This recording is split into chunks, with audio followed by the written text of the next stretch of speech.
Hey everybody, Alex here, host of Jiu-Jitsu Radio. As always, this podcast is sponsored by Chokaloha. Head over to chokaloha.com and use the promo code Jiu-Jitsu Radio to get 10% off your entire purchase.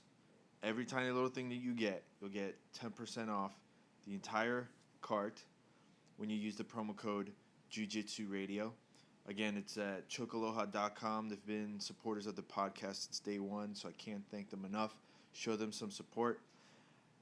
Also, if you are interested in supporting this podcast, you can purchase some of my photography, whether if you want it on an apparel like shirts or anything, or tank tops, even something for the baby if you got a baby, all the way to canvas print framed photos. They are all available. For the link, just head over to the blog, mycosmicjourney.com. That's mycosmicjourney.com. And that's my blog that I post up as much as I possibly can. So please, if you want to help me keep this podcast going, I don't make any money off of it, but I do make money off of my artwork and my photography and stuff like that, so anything helps out, and I really would love to see people walking around with my photos on shirts or my photos on their wall. It's actually pretty cool to see how much people really enjoy it. This week's been a little tough for me. I've had a friend pass away yesterday, a professional athlete by the name of Dallas McCarver. I'm not really going to get into it because I want to do an entire podcast dedicated to my friend Dallas. But I just want to say to all the friends that reached out to me and sent their condolences, thank you very much.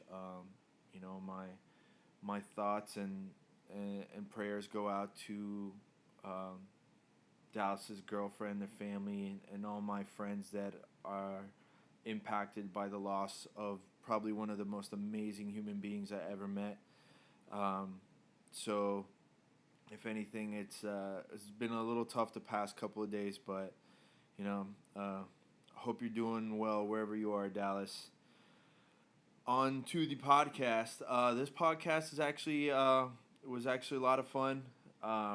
It features Jiu-Jitsu champion Marcelo Cohen. Professor Marcelo Cohen, who I consider a good friend of mine. He has an academy up in Jupiter, Florida, about 45 minutes away from where I live. And he's been quite the rabble-rouser on social media the past few months, and not really on purpose, not the kind of attention that he wanted. We definitely kind of break down as to what happened and what caused this crazy kind of beef to kick up in the jiu-jitsu community between him and people from other academies. Now, what I really want to stress on before I start this episode is that you guys take this as information and draw your own conclusions. I'm not taking any sides. I don't think that the people that are directly involved in what happened really have any kind of animosity. I think it was people outside of the actual participants that kind of added fuel to the fire. And a lot of outlets and blogs and things like that might have misconstrued the message that was being put out there by either side.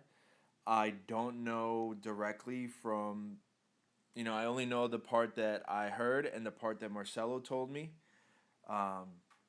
So if there's anybody that really had involvement in what happened, if they feel like they have an opposite idea as to what happened, I would be more than happy to talk to you and let you put out your side of the story. I don't think that Marcelo really did anything wrong or said anything incorrect from what I saw. And, it came out to be a really positive conversation. There was a lot to be gained from this experience, not only for him that he told me, but also for me as a student of not only jiu-jitsu, but really of life and how things work. And, from someone that works in social media, and I see things like this happen all the time in marketing and promoting and, like branding for fights, I think this is something that's going to happen a lot, unfortunately. But it's good to see the point of view of what really happens between two competitors who, are stuck in some kind of a beef that maybe either of them don't really want to be in, but somehow, outsiders are putting fuel into the fire and they're kind of caught up into it. Anyway, I'll let him really get into it and kind of give the story from his point of view. Like I said, I want to thank Professor Marcelo for taking the time in the middle of the week, in the middle of the day, to sit down with me and kind of really give me his mindset and his point of view on everything that happened.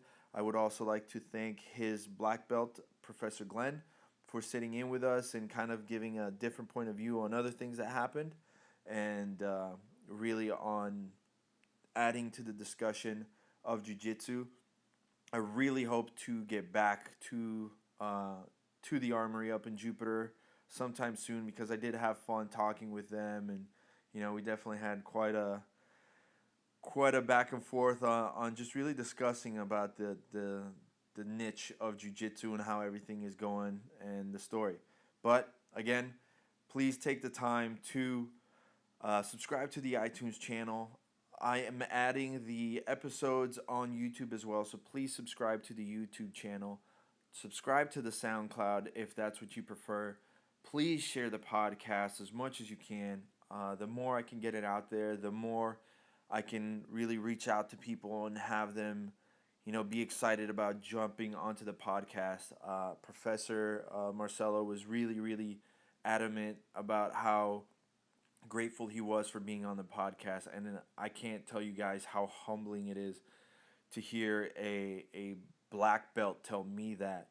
And it's all I'm doing is wanting to sit down and have a conversation with someone, but to have someone of that caliber say to me, that he had fun and he really was looking forward to be a part of the podcast, makes me feel good, and it makes me want to push out as many episodes as I can and speak with different people. Anyway, like I said, please go ahead and subscribe, share it. It only helps me push this podcast even further, and I have a blast doing it, to be quite honest. Thank you again for everyone that's shown support so far. Let's get this bitch going. Ladies and gentlemen, I present to you Professor Marcelo Cohen.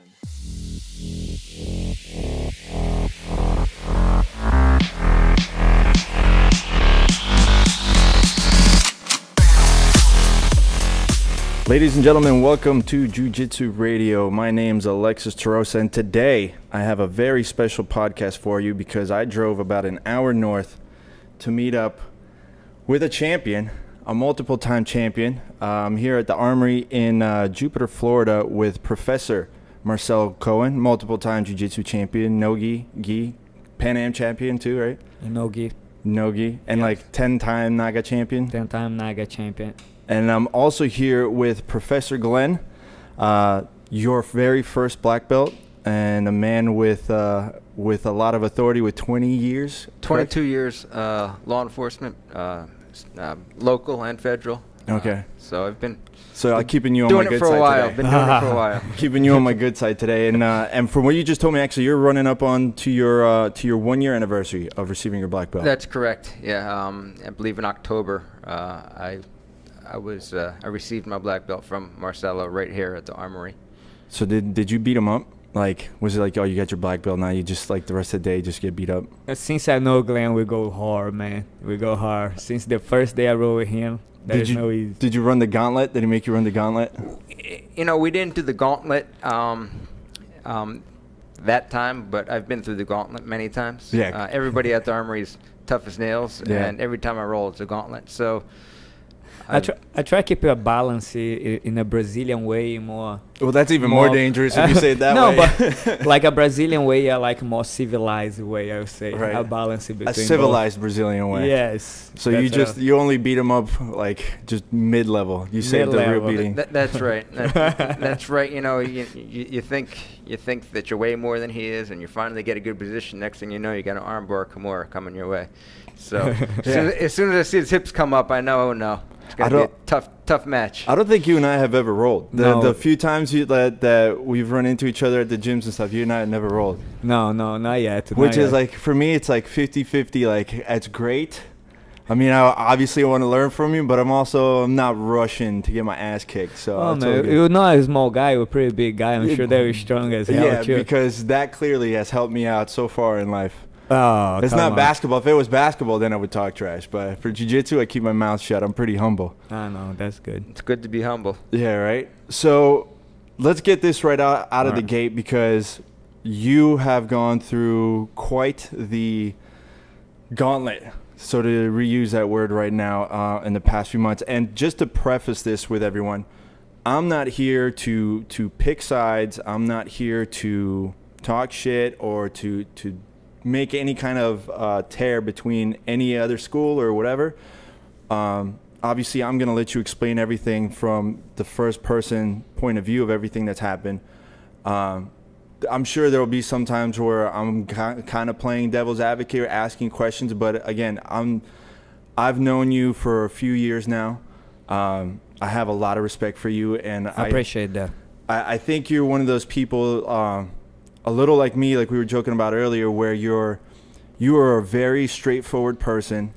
You're an extremely respectful person, but you have no problems with calling people out on their bullshit. And you've always done it, at least in a respectful manner. With that being said, that rubs people the wrong way big time. And a lot of times it gets misconstrued.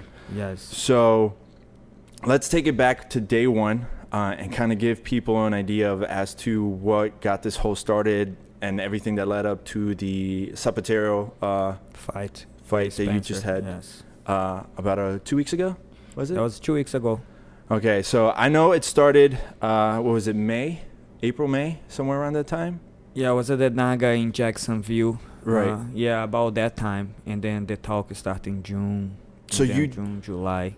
So you did the Naga tournament in Jacksonville? Yes. I was training for several tournaments, invitationals, possibilities.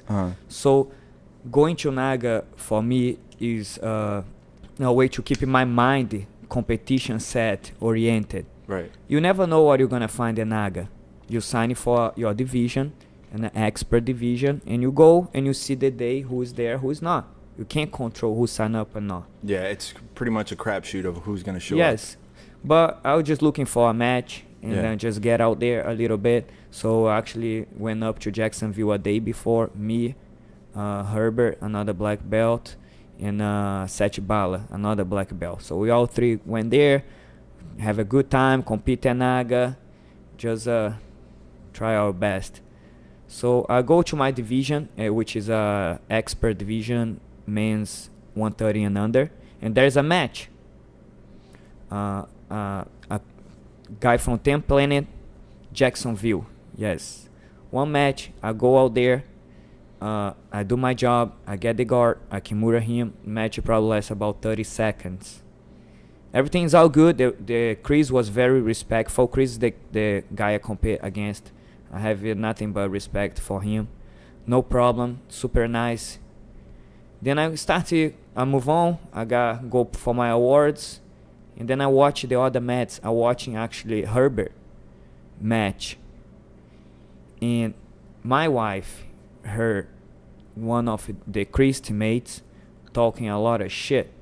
Marcelo doesn't look like a black belt. He's not, I will never say he's a black belt fighting.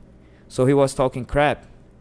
So I went and confronted him and say, why are you saying about me this face to face? So then all his teammates came. His coach came, everything was nice and clear, no more problems. I went home. By the way, that match, Herbert calf sliced the guy really bad. That was a nice one. So I went home, everything's good. I get to the Facebook, I get a bunch of friend requests. One of them was one of the guys that were competing at the tournament. And then I accept it. And he goes on the video of my match and say, you are very proud to beat a blue belt. Mm-hmm. First of all, did you see my face on the podium? Oh, you were pissed. Do you look like somebody that is proud of it? I just post a match because it's still a match. Yeah. So I went there. It's not like I'm just doing nagas. Like I said, this is to get me ready. If it was a guy trying to make a name off naga tournaments, I will understand they hate. But come on, man. I have just look at here. You're going to see. Well, I mean, you know? in your defense, just to backtrack a little more, when I saw you at the Miami Open, you were supposed to have one match. The person didn't show up, and IBJJF was going to just give you a medal. Yes. And I remember very clearly you saying to me, I'm not going to just fucking take a medal for no reason. I earn my medals. Yes. In my opinion, people that have no fights and take a gold medal, it's okay. You take it, but I see people posting that. Yeah. For me, it's a fraud. Yeah. This is a fraud. You frauding people. You frauding the social media. I will never do that. Yeah. You got to at least have one fight to earn that medal and earn the status. Yeah, you just basically put on a gi and showed up someplace and someone gave you a medal. Yeah, and then for actually there's people that fraud a lot of people doing this. You'll be surprised. Oh no, I'm not surprised at all. I mean, that between that and the sandbagging that I see at tournaments, it's really bad. Yeah. But imagine how bad you get a medal and you go on Facebook and you post, I just won my division without a fight. Leave the little detail without any fight. You get one person on the podium. Yeah, it just got to add a little spin to it. That's right. So he made this comment on your page or on your video. Yeah, the one of Chris, the kid, the guy I fought, teammate, made a comment. I reply, and we started a little argument on Facebook. One of my students got involved, other person got involved, and things start to get out of hand. Yeah. As soon as I see I talking with one of the editors of the Jiu-Jitsu Time, and since sometimes you start to speak, especially with the language barrier. Yeah. So you could be sometimes misunderstood. So they come out to the article that, in my opinion, was a misunderstood article, thinking I was mad with the competitor himself. Yeah. But that wasn't the fact. I came out and I make a post and say that wasn't what happened. Chris Wallace was respectful with me. The problems are his teammates talking too much. Yeah. So the article come out. I got a lot of heat for a lot of heat. Like I open my message here now. If I open right now, I probably have like 4 call outs. Yeah. Blue I'm belt. sure there'll be more after this. Blue belts, which is fine. I accept the challenges, but there's ways to do this. Yeah, there's respectful ways of doing it. Yes, you should do through a promoter. So what happened, I started to get all these call outs, and one call out specific was Spencer. I don't know if you saw, they make me a meme with the clown. No. You didn't see that one? one? No, I didn't see that one. There was a meme with the clown. They put my face on a Kellogg's tiger. Really? Yes, that was pretty crazy. So, but what did the meme say? Like, what was the message on it? The message was that I just scared of him. That he said I'm scared of him. Paper tiger. Oh, that's why. Yes, but hey, Paper tiger, I gotta say something. In order, that's why those guys are pissed. Yeah. In order to be on shows like EBI, you need to win titles that make you looking good. Yeah. Because my main goal is being a nice invitationals and do good. So yes, I fly away sometimes for 2 matches. Why? Because that title maybe got me an invite to EBI, and that's exactly what happened. Yeah. It's still a title in the adult division black belt. Yeah. We're playing with something that means something. Yeah. I mean, it's people do it at like blue belt now, where they go and try and take all these matches. But I obviously things mean something different when you're at the black belt level. You know. It's a whole sense of entitlement. Yeah. And it's not just in the world today. It's it's in jiu-jitsu as well. Well, people think they deserve something that they haven't earned yet. and again, getting back to Marcelo, he may have beat somebody that was a blue belt, but if they looked at the totality of everything, he's been beating black belts that way more than him. Yeah. Yeah, like He I took told, one to, like, 50 I told, pounds I over understand something, I get the hit for there. Yeah. But it's not like my career is basing on that. This is just one something extra. But at the end of the day, it wasn't your match against Chris. No. It was the backlash from his teammates being disrespectful. Yes, right. added me on Facebook for what, talking crap. Yeah. You know. But I mean, that's the one thing. I mean, for me, like, I'm a very respectful person to everybody in jiu-jitsu, but I also feel, like you said, it's some people are entitled, some people are just bullshit talkers, and it could be, for me, it can be a black belt down to a white belt. Like, I don't really care. I don't care who you are. I care who you are as a person.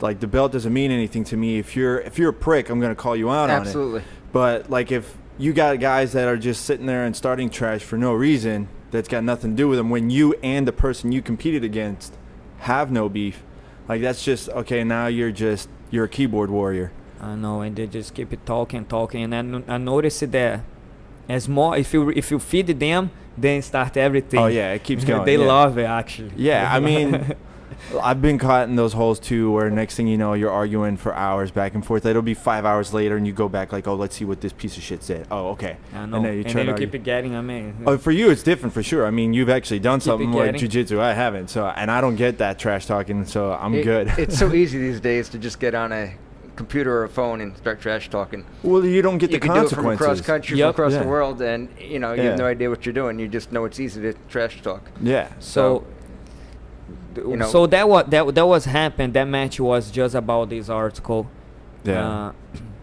And Spencer showed that he wants to fight me a few times before. Yeah. But I was onto something. I feel like every move that I make in jiu-jitsu, I'm 34 years old, trying to, like I said, fight the adult division. Every move I make in jiu-jitsu, I try to make sure it's a move that I'm gonna get somewhere. I'm gonna get ahead somehow. It's the next stepping stone. Yes, it's gotta be strategy. So I don't gonna take any fight that I don't think is gonna get me nowhere. Yeah.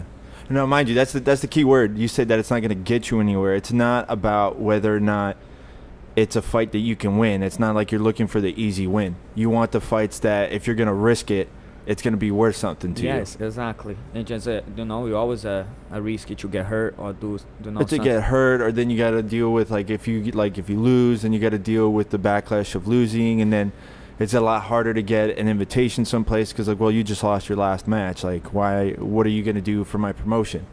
So I get it from that point of view.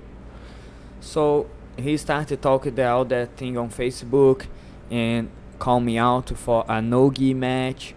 Which I'm telling you now, whatever he asked, by the time I will ask for the opposite, just to be against what he wants. You don't get what he wants. Well, you're the black belt, and then I got all these things here. So by the way, for people that haven't seen or haven't been to the academy, there's a cabinet, like 3 cabinets deep, of medals and belts, and I didn't even get to check out all the way to the end. So on the top too. There's a couple of belts on the top. There's one here on the table. So I mean, it's it's not they're not the just step on the podium or like you got this at Walmart kind of belt. These are ones that you actually had to put in effort for. So the fight, we negotiate the fight. They offer me money, of course. Right. But when they offer me money, I said that's not enough. I would like for you guys to make a belt for this fight because that means something to me. Yeah. And the promoter, which is very nice, Josh, it's like, we don't make belts. I said, you do now. You do now. If it's not something that I'm asking. It's not like it's gonna cost them much money. Yeah, but honestly, for the grandeur and the stuff that happened leading up to the fight, I think it was the right decision for them to go with it. Like, yeah, you know what? Like, if this is how big it is of online activity for it, then yeah, it deserves a belt for sure. Spencer did a good job in promoting the fight. For sure. That got a lot of people interested. But did he calm down afterwards after the match, or did it kind of keep going? He calmed down. He's nice. Maybe that's why it make me question sometimes. That's not how I approach the fight. Yeah. That's just not me. But maybe that was his strategy one to get the fight that he wanted for a while, which he worked. Got sure. into me that I was like, nah, I'm gonna go, bro. Right.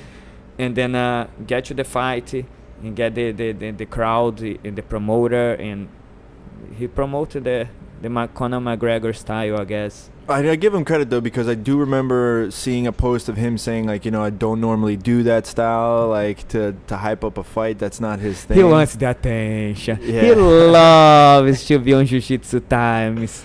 I mean, hey, if you can get the attention, get the attention. Like, go for it, man. But I mean, at least he's willing to sit there and admit defeat. A lot of guys are just be like, no, let's run it back, let's do it again.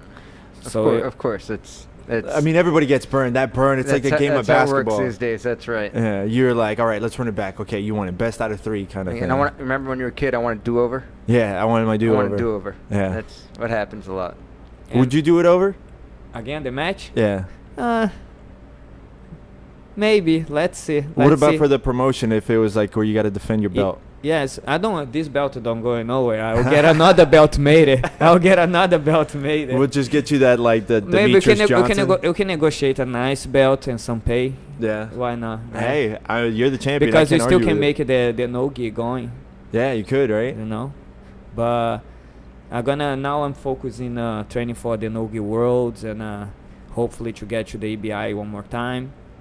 And there's other invitational opportunities, so I needed to always go back and like I told you, making moves that gonna get me somewhere. Yeah. This fight got me somewhere. I feel like I got something out of this fight. It was great. I think it's from my point of view, it wasn't just like your career kind of thing. I think it definitely put a spotlight on some of the changes that are going on in jiu-jitsu with like the trash talking that's going on. I mean, if you see it even this past weekend with the Dylan Dennis Gary Tonin fight, where Dylan Dennis were talking trash for a month, or he even got in like Tom DeBlasi like threw him in there. No, that was so disrespectful. Like that was bad. And then what happened at the end of the day? It's like he couldn't even get like anything going, and he lost the match by decision.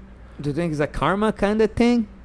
I was think thinking for him, I would never talk before a match, man. Never. But he's been kind of like going into that hole since he got with Conor. I mean, if it gets to the point where Marcelo Garcia kicks you out of the gym, I've never met Marcelo Garcia, but everyone that's ever met him told me he's like one of the nicest guys ever. Yep. So I figured it has to be something pretty major for him to be like, you're gonna have to leave the gym. Better representation, right? Or what he believes, Well, again, you take somebody like Marcelo Garcia, who traditional and respects jiu-jitsu, and I assume he respects all martial arts. And then when people under him start talking trash, there's only so much you can take before you start making your guy look bad. So. Well, it comes out to like a thing where it's like, well, you're not just bringing attention to yourself, you're bringing attention to us, and that's not the kind of attention we want. Exactly. Yes, that's why when you get a black belt, you gotta really be careful. In everything you say, somebody's gonna be looking. Everything you do, somebody's gonna be looking. Even if you go out, in my opinion, this is a personal opinion. Yeah. I will not go in public and have a beer because I don't wanna show. I don't want to one day I'm having a kid parent walk by and you're I drunk. know that they not even drunk. I feel like you just should have a drink on your hand. They're subconscious already judging you. Oh, that's the instructor of my kid. Look, he have a beer on his hand. No, I used to be the same way. Like back when I trained like capoeira, like if we went out as a team, like I would never have like a beer as a team. It's not like I don't like to have a beer. It's just but stay home, have a beer. I try to stay really focused. That's the traditional way of looking at it, where like you're not just here to teach people, you're here to be a role model. Yes, and that's a lot of responsibility. And not many people like at your level can sit there and do that, where you want to compete at the level that you want to compete at, but then also are willing to say like, I can't do certain things because I have an image to put out there. And I have a business to run. Yeah. One of my main highlights is a kids program. We have tons of tournaments. Feature Jiu-Jitsu Times just for the kids, Jiu-Jitsu magazine just for the kids programs. So you gotta be careful and try to give you the best example. It's not nobody's perfect. You just gotta watch it for yourself what you do outside the school too. Do you feel like this kind of brought some negative attention to you because of it? I was worrying about the negative attention, but I feel like the way I handle the whole process, it make me look so good. I have in last weekend in a state championship tournament, I was coaching my students. They did really well, and I had a lot of random people with a positive feedback say, hey man, we like the way you handle Spencer. I think you did the right thing. After I won, you see my post and that's it.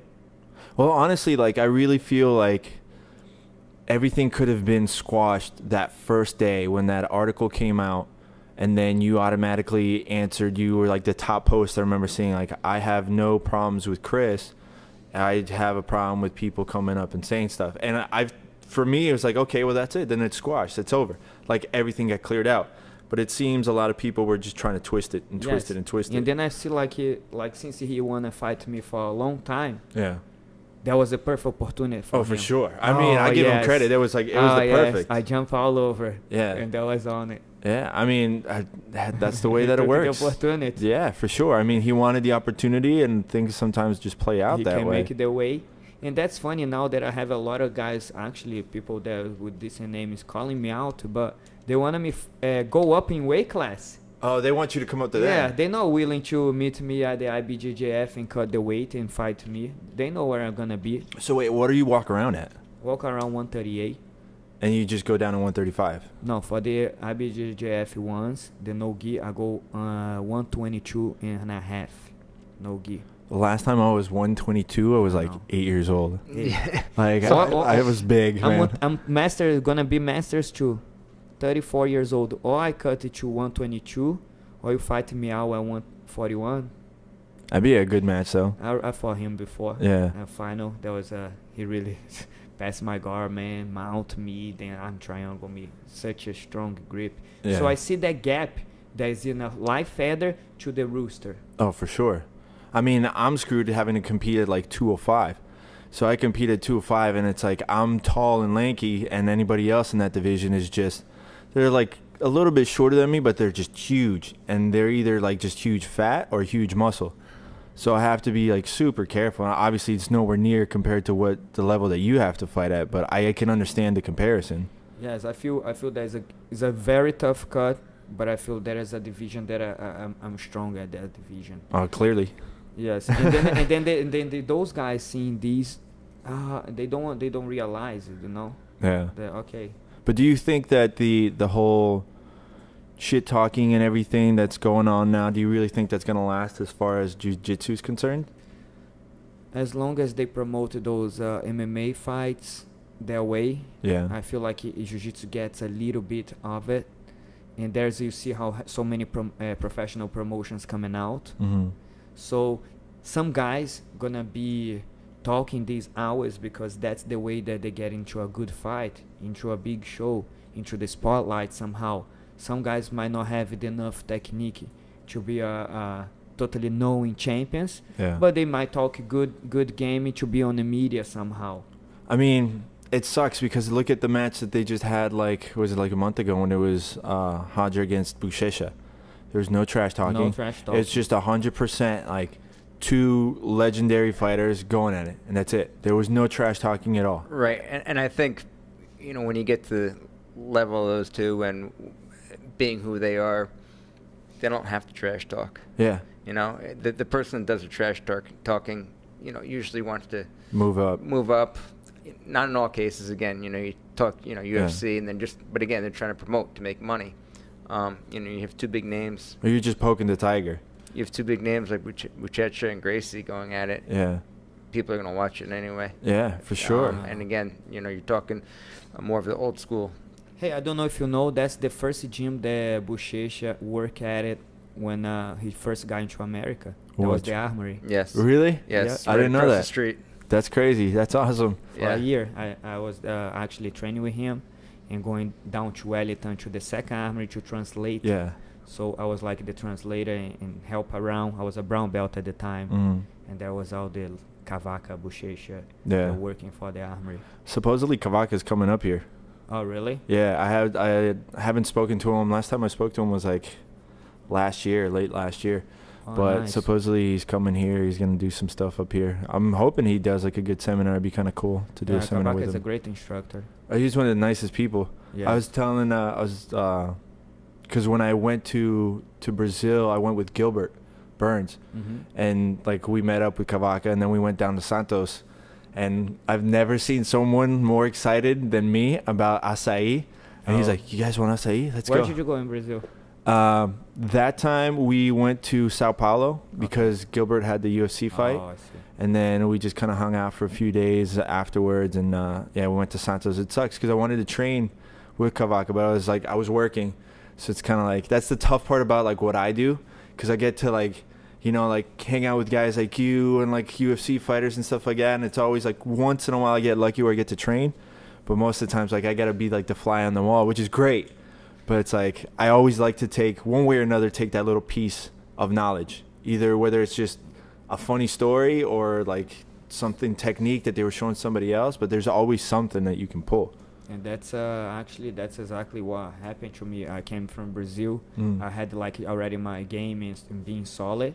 But when I trained with Cavaca, it just, like you said, added that piece. Yeah. But 1 year training But those you were guys, training with him when he was like in the middle of competing, where it was like when everybody Cavaca. came here to make a name. Bochecha came here to make a name. There's other guys. Thiago came here. Yeah. Everybody trying to make a name for themselves. What was his like just personality mentality when he was like in that deep competition? Because I mean, he can be a super intense person with that. With me, he always was a nice guy, a very good coach and patient coach. I feel like Bochecha probably so good because he had such a good coach as Cavaca.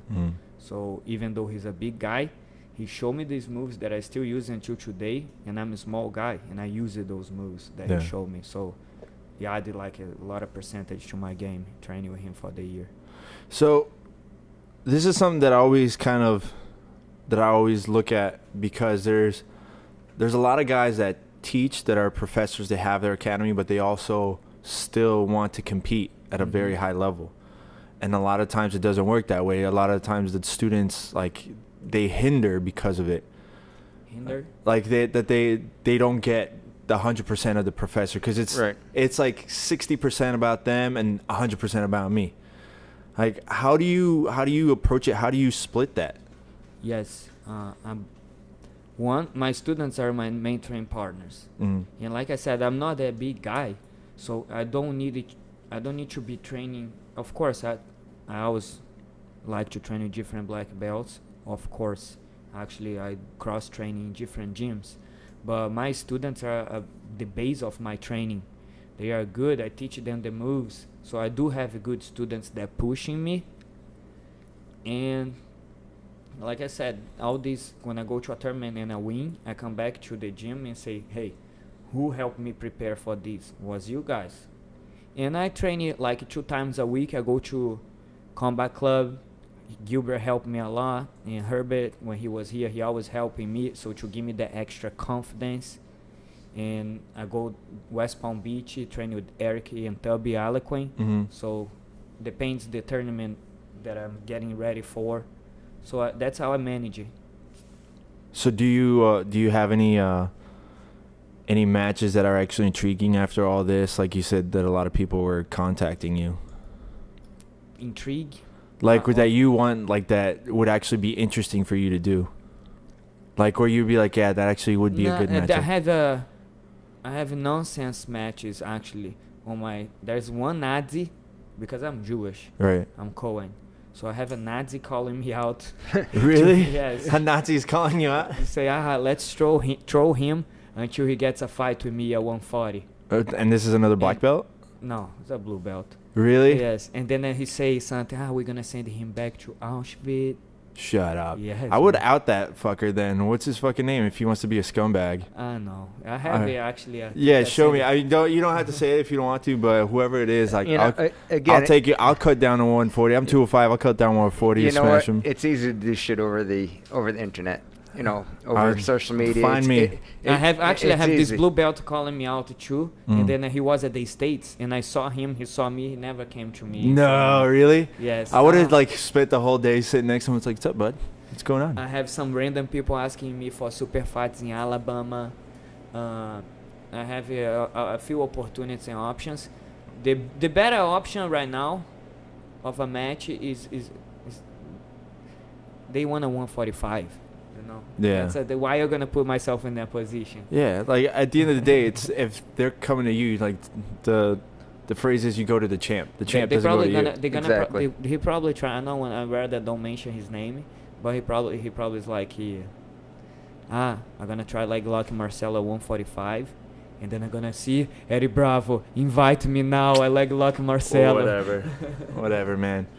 What people don't realize, Marcelo's at the point now he could pick and choose. Yeah. He doesn't have to roll against any schmuck that calls him out. Yeah, it's not like you just got like a black belt. You know what? He could pick and choose. Yeah. So, you know what? The hell with everybody else. If they want to call him out, Let you them know. call.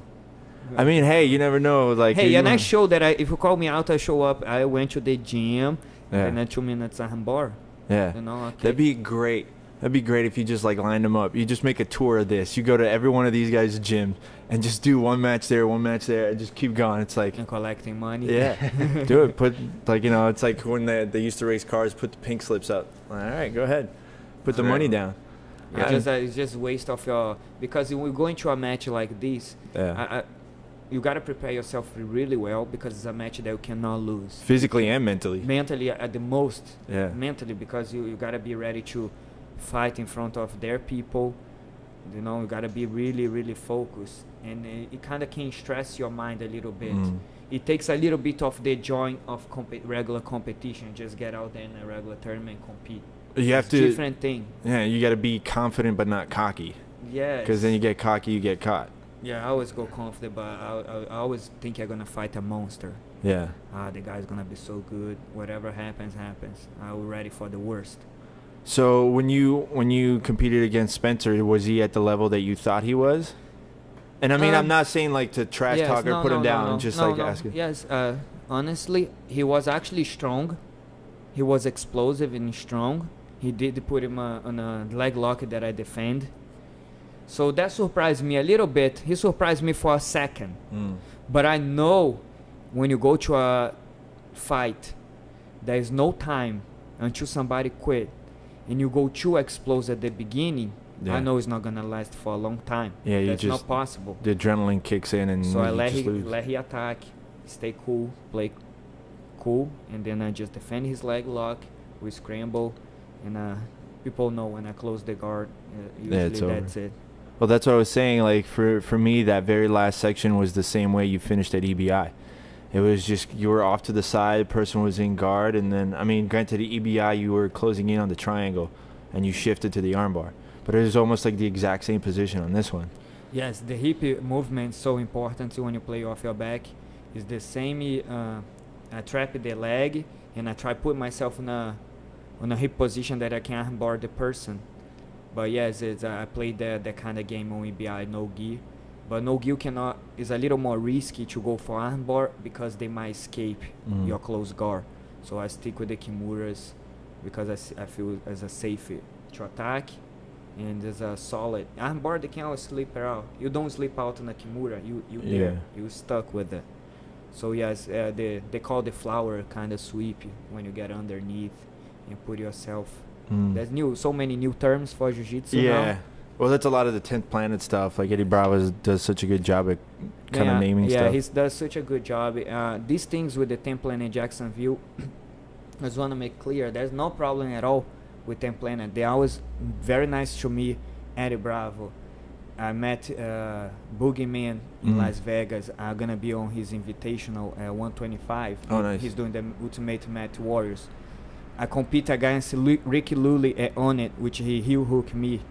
So those guys are really nice. I feel like Gio, I was respectful. Yeah, they've never been like shit talkers. No, because they root like the root of the 10 Planet. Like those guys are really 10 Planet on the veins. Yeah. Now there's so many that I don't know all those guys. They get like a lot of mentality, and I did kind of go back and forth with one of the guys. I remember it was like one of the days I tagged you in the post because like they were just talking shit. It's like if you're gonna talk shit, at least have the balls to like tag the person, let them defend themselves, kind of thing, you know. I know. I saw that thread. Yeah. Since it was actually was right before the fight. Yeah. I didn't want to say nothing to that post because I don't want to go any karma for me, man. Yeah, no, for sure. You know? I mean, and it got like a little heated. I was like, look, man, I'm not trying to argue with you. I just want the facts because I knew, you know, partially from Herbert's point of view, from him being there and hearing it straight from the horse's mouth of what happened. But the way that I always see it is there's three sides. There's your side, my side, and then there's the truth. Yep. So for me, it's all I care about is like I want to know what really happened because there's a lot of people that might get a negative point of view of whether it's you or the guys from 10th Planet or even Spencer, whoever. And at the end of the day, we know that some people are dicks and other people are just, you know, trying to sell the fight. Other people are just trying to defend themselves because they're being attacked. So, like, I get it. And I think that's probably the problem is there's a lot of people that had nothing to do with anything, like weren't even there, and then just want to take sides because, like, oh, that's my friend. Yes, or I yes. trained with that guy before, so I pretend like I know him. Yep. Kind of thing. There's actually a lot of people like that on a thread tagging me. You a joke, blah blah. Really? I thought about go back on the thread and just drop a little picture, but I'll control myself to do the old thread. Yeah, it's not worth Oh, it. gonna start everything again, man. That karma adds up quick, so it's no, not worth man. it. Just let this belt talk and know. just leave it that way. Because I mean, I think it actually would be cool for you. You know, if they do pay you and give you another belt, you go and like you defend your spot. I mean, otherwise, what's the point of having a tournament? I know. And if if you don't have someone owning up a division. Actually, Josh said that now after this is the very first one from them. Do you know what sapateiro mean? Leg locker. No, really? In Portuguese. Oh, that's cool. I got the leg locker belt. You got the leg lockers belt. They should have put like a big just foot there in the middle. That would have been funny. That's what that means. It's Then pretty cool. Josh does a really good job with the sapateiro event. He's biased. Yeah. He's biased. He pays what he say that he pay. He does what he say what he's gonna do. Yeah. So it's I like it there. The promoter to be like in the middle. He just needs to hire me for a commentator. That would be great. No, I just need to hire me for the commentator. That'd be a good spot to be in. Right? I mean, for me, I just love the sport, but I think it's funny because, like, at the end of the day, I would be the one be like, "Come on, man, tell me how you really feel. Just say some shit about him, just so we can all have a good laugh." Oh man. But because you get some people that like they pretend to be nice, but you know that they're just sitting there making face, like, and they're really like scumbags. No. Like the Nazi dude that called you out, like, like probably half the people don't know how big of a scumbag he is, and if you outed him, it'd be over. But that was funny because everybody was liking what he say, but when he say something about Auschwitz, nobody like it. Nobody click like. Of course, because if you're a fucking piece of shit, you're a piece of shit. Like, I'll just call the guy out myself. That was extreme, right? Look, if anybody fucks up and just says something outlandish for a laugh, it's me. I say the dumbest stuff for a laugh, and a lot of times it's one of those like, probably shouldn't have said that. It happens, but like there's lines that even look at the intent. Yeah, exactly. You know, are you joking, or is there some serious intention behind what you're saying? For sure, but I mean, if someone it doesn't matter who you are. If someone says that to you on the street or on the mat, it doesn't matter. It's like, okay. Now we're talking like serious stuff. We're not just talking about jiu-jitsu. Right. Especially in today's world, For sure. In any world, but I now understand it's that. boiling I understand over, that, but also I understand. Like, I'm from Brazil, so in Brazil, anything you fight on the streets, you have those dojo storms. Yeah. But now that we're in America, I feel like I have like people say, because I might go to your gym, but how? I'll never. I feel like it's so much easier. Somebody show up crazy in your gym. Oh, for sure. 911. Yeah. I have 25 kids here. The guy show up. Yeah. I don't know if he's army or not, because in Florida they have a gun. Yeah. That's how we do this kind of problem here. Yeah. You don't fight. Yeah. You don't do this Brazilian kind of stuff. Well, it's almost like the old school like Japanese or Chinese like kung fu movies, where like it just becomes like a school against a school, or someone does storm the dojo, like trying to call out like the master. That don't exist these anymore. So you say that, but I've been a part of problems like that, and that was but that wasn't with jiu-jitsu. That was with like capoeira, where it became like serious, where it's like they were going each other. Yeah, like there was I forget the guy's name, but this was before I joined the school. So they went down to some like Brazilian party down in Miami, and they started a roda in the middle where like everybody's like playing, and I guess one of the guys from the school that I was at beat one of the guys from another school. Okay. So then they left. Everybody left. It was whatever. And next thing you know, got sucker punched and got jumped, and he got put in a coma for a good few weeks. That was where? That was down in Miami. By like on the street? Oh. Yeah. Because it was like one of those like block parties. You know how they do it, like too many people. Yeah, that's why it's like for me, man. It's like I don't get involved with any of that stuff. Like I don't want that. And there was like other stuff that happened. Like I'm not gonna try and put like names out there or whatever. But like that's what I'm saying. Like I 100% agree with you. Like that doesn't happen here, but people still do stupid stuff everywhere in the world. You're gonna get with the consequences, which is like if you're a jiu-jitsu instructor, again comes down to you're a jiu-jitsu instructor, you get a mug shot, problems. They're gonna look you up easy. That mug shot's gonna be everywhere. Easy, especially parents nowadays. Like they check everywhere. They probably the background check you. Yeah, it's so crazy. So I think you can hurt somebody more calling the cops on them. Oh yeah. They can actually punch them in the face or put them in a choke. Yeah, especially nowadays. Like it's easy to find out about anybody, and you can destroy somebody's life even with a false accusation. Yep. There's people's lives that are destroyed. Exactly. It's too easy. Stay on the line. It's too easy. Stay on the line. Yeah, no, it's pretty crazy. So for some reason, just popped up in my head. Again, I know you are a very respectful person, but what comes in your mind, or what do you think when you see these like the fake black belts or the guys that show up to gyms with black belts and they get like called out? Like, yes, like you were just saying, it's easy to find out. I think I get a laugh at it when I see those videos popping up. I open and I watch and I laugh. But man, you can't fake jiu-jitsu, You're gonna roll with the student, and they're gonna know. If you're, maybe not at the beginning. But they get pretty good excuses, like, oh, I can't train anymore. Yeah. Broke my back beating up Bushesha, or something like crazy. But that's why you gotta have the tournaments. Yeah. Because, you're a black belt, you hurt your back, but if you're not rolling with the student, that's the easiest let's way give to an tell. example. The guy goes and wins world tournament, black belt. He done. Then he's really hurt and don't move his back. Yeah. I still believe he's jiu-jitsu because he done something that shows that he he done achieved it. something. Yeah. The different guys that never done nothing just say, I'm hurt.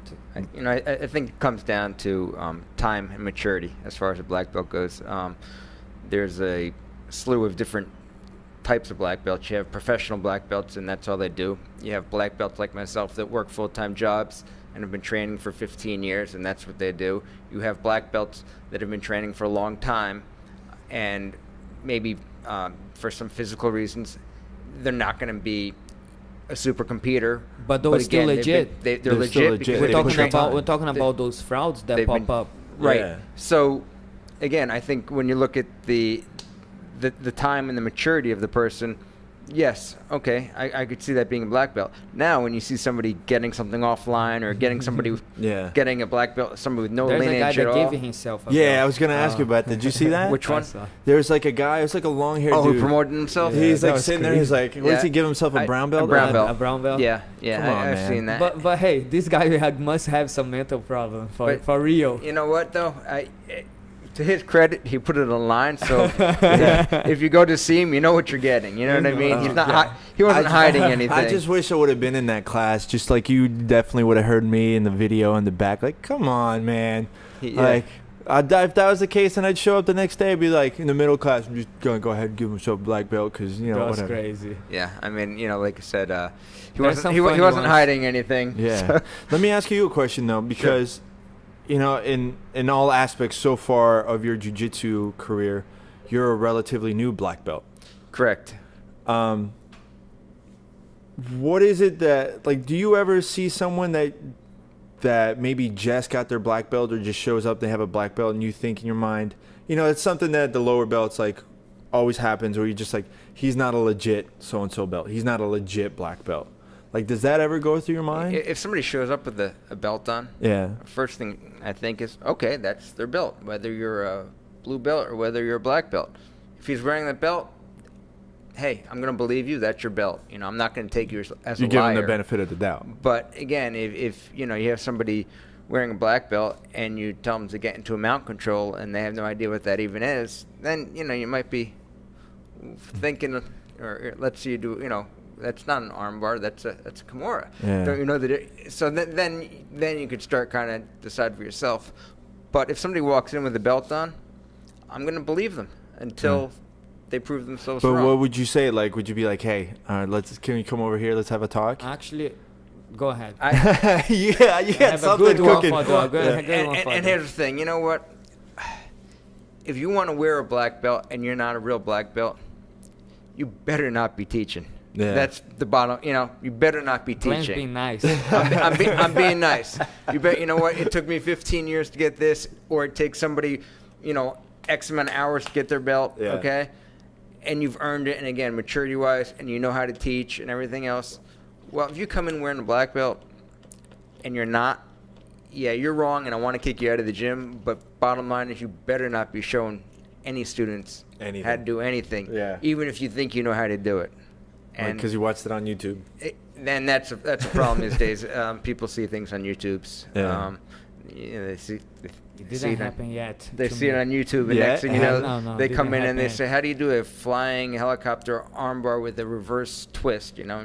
But hey, how you should approach? Okay, if you think the guy's not a black belt, step one, call him on the side and say, "Hey, very nice." It has to be another black belt calling him out, right? It can't be like a blue belt or Yeah, if he's fake, he's fake. But not man. calling him out. Not calling him out. There's a way to call him out. having a conversation. No, just bring him. No, that's a process that takes a few days Right. to find out. Of course. You're gonna bring him on the side. He say, that's awesome, man, in black belt. Who you got your black belt under? That's the first step. And they're gonna say a name. So you go to this name and message the person. And if you see if that person that he got the black belt under is legit. If he's legit, it's legit. Yeah. Nothing you can do. But the way to approach is ask, hey man, who gave you a black belt? He's gonna say somebody, and you go to that person and message, I have your student training with me. He's a black belt under yours, and then you're gonna know the truth. Yeah. And then after you have the truth, Right. it's up to you to do whatever you want. So it's a free for all after that. I mean, I will just tell him to put a white belt on. So you wouldn't make like a big scene out of it, like. No, but some people want to make it. They want to get viral. Would you like be like, all right, come over here, let's roll, like put him to sleep? No. You would I'll put him to sleep and change his belt when he's like knocked out. I'll put him. Hey man, if you wanna train in my gym, you gotta wear the white belt, and whatever, And then I'll call him out personally.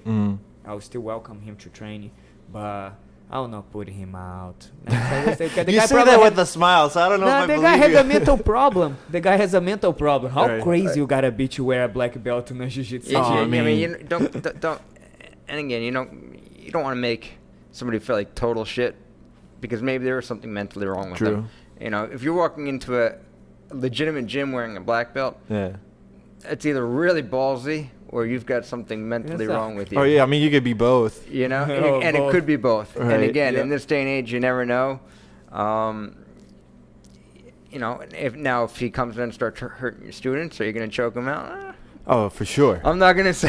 I mean, at that level, you might as well like just throw like one of like your more savage blue purple belts. Are you gonna throw a serious neck crank on the person, or? Yeah. I just had one experience that I threw the student out of the gym because he was cursing on the mat. Oh man. With my friends. Oh, I'm sorry. I keep on cursing. I better stop then. I'm sorry. No, like after he get caught, he smacked the mat and cursed. And then he was it's a meathead. warned a few times. The third time, I just no. Did he ever come back? He actually messaged the owner of the gym. Shut up, really?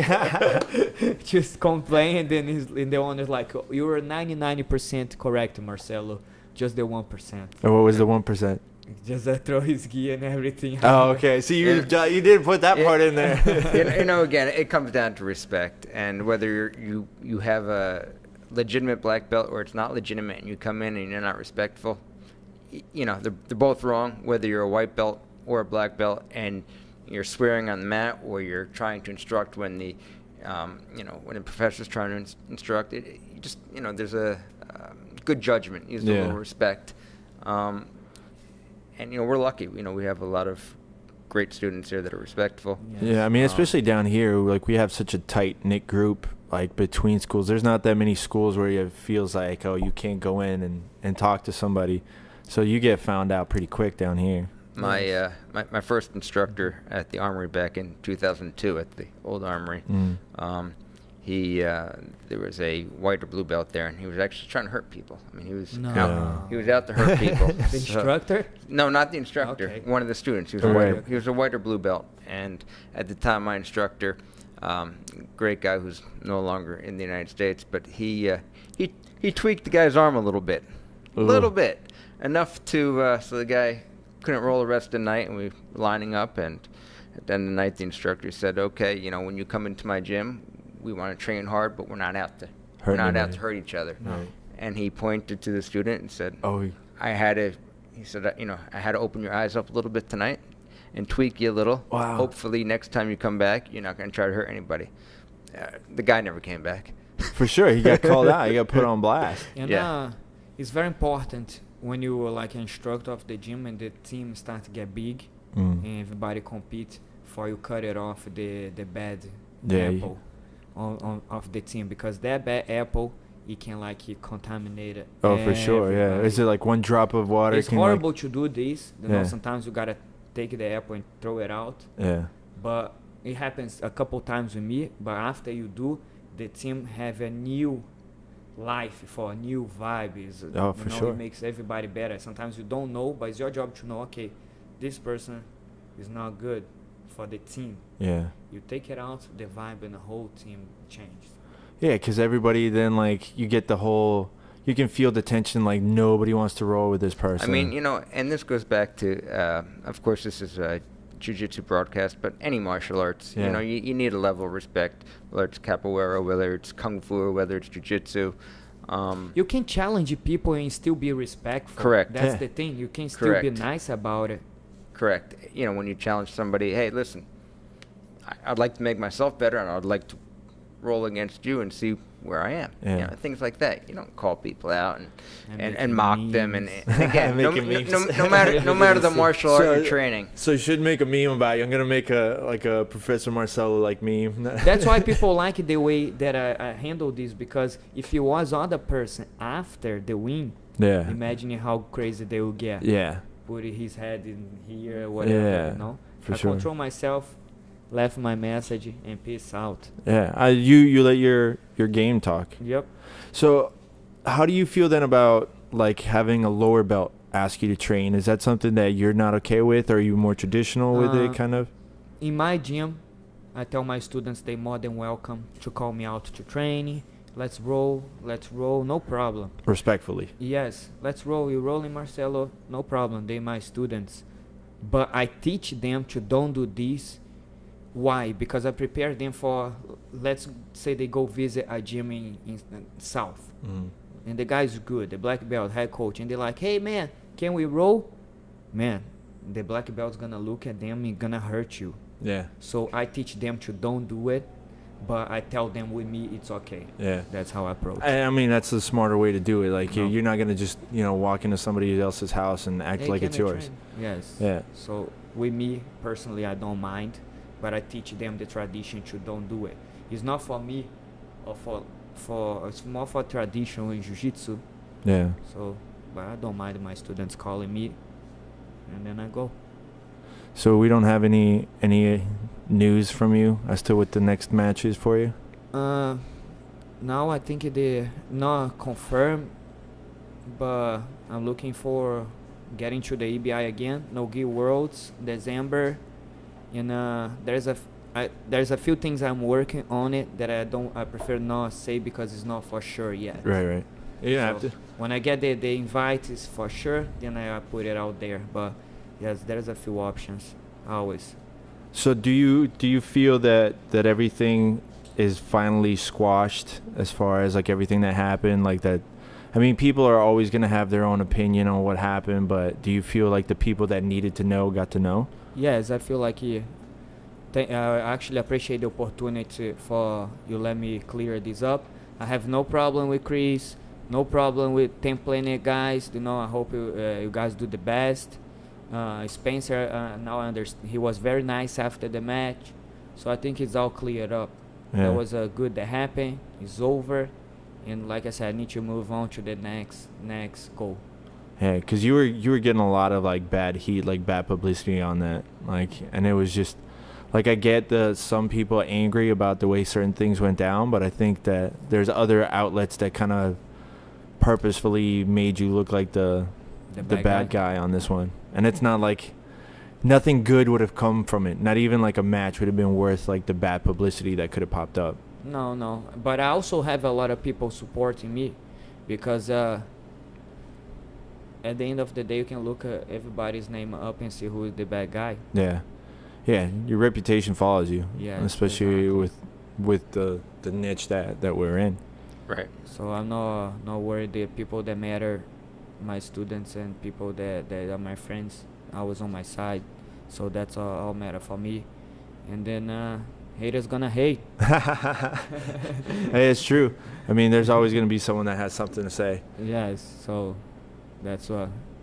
But thank you for no, if anything, man. thank you for taking the time. I know it's like the middle of the day. I know you guys got stuff to do. No, I just do jiu-jitsu, so the next class will be like just at 4 o'clock. Oh, nice. Well, you got to get lunch still, right? Yes. Yeah, so I'll let you go. I'll let you guys have lunch. No, man, thank you so much. No, thank you guys. Thank you for coming. No, thanks, Glenn, for being here too. Yeah, no, I definitely want to come back and enjoy being here and pick your brains more. I know there's a lot of stories that you got. And Professor Glenn, I know there's a lot of questions I want to ask you too. Is a newer black belt. I think there's a lot of people that would benefit hearing from both of you guys because of your the relationship you have, especially since how long have you been training under Marcelo? We start when was 2005 or 6. Yeah. Whenever he first came to the other armory, right? I had been there since 2002, and then I think 2005 or 6 we started training together when he was a brown belt.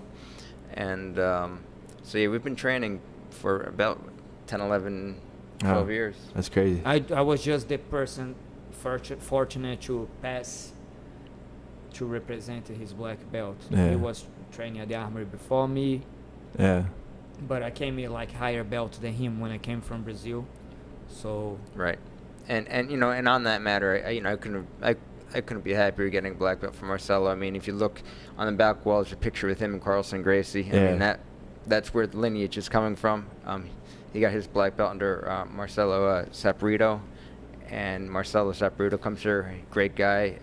So I've met him, so I know exactly where his lineage is. And now you gotta for the person that you promote is gonna represent you. So sometimes you have this great, amazing competitor, and you promote him to a black belt, and he end up doing some bad stupid stuff. I know he's not gonna do nothing stupid. And just he's like, oh man, I better not tell him about what I did yesterday.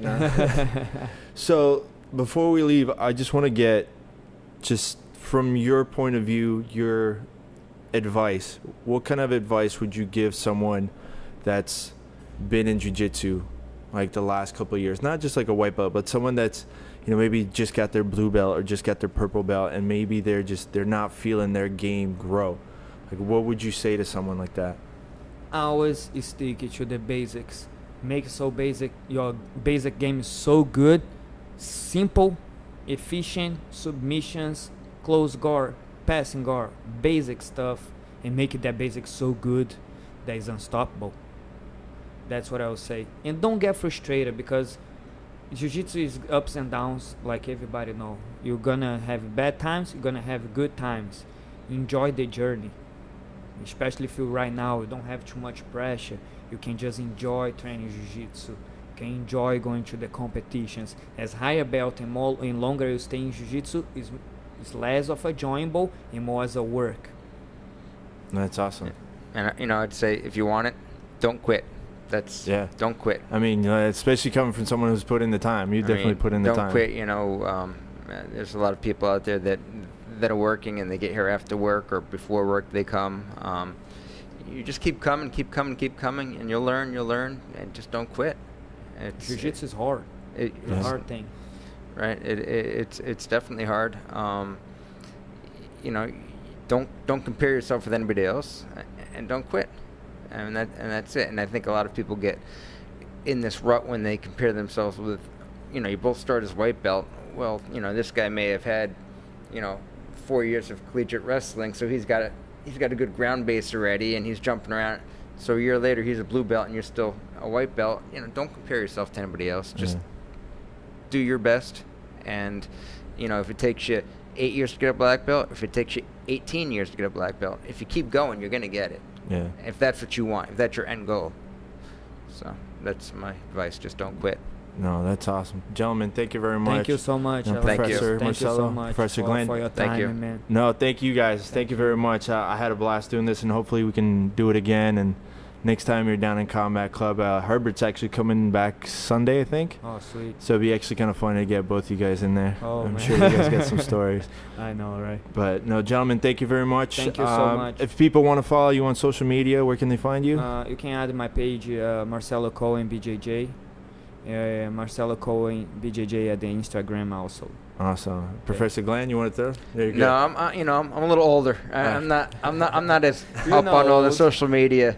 He's not looking for the super fights just yet. That's right. Maybe when I retire, and if I get hurt, then it won't cost me a paycheck. Yeah, right. I heard that. I know that feeling well. Gentlemen, thank you very All much right, for thank your you so time. much. Thank you for having me. Everybody, thank you for tuning in. Be sure you follow Professor Marcelo, and we'll see you guys next time.